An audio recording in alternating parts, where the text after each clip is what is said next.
Isiniwalat ni Justice Chief Christine Remulla na isang bungo ng tao ang natagpuan ng Philippine Coast Guard sa Taal Lake nitong Martes sa gitna na nagpapatuloy na operasyon para mahanap ang mga nawawalang sabungero. Giit ng kalihim ang dental records ng natagpuang bungo ang panghahawakan ng ahensya para mapabilis ang investigasyon kung sa mga biktima nga ang natagpuang labi. Mas magtatagal raw kasi ang isa sa ilalim pa ng Philippine National Police sa DNA testing ang bungo.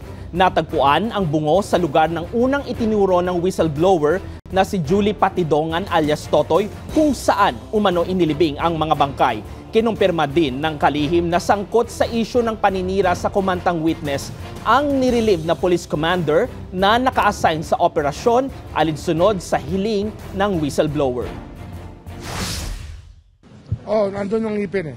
May ngipin na kasama.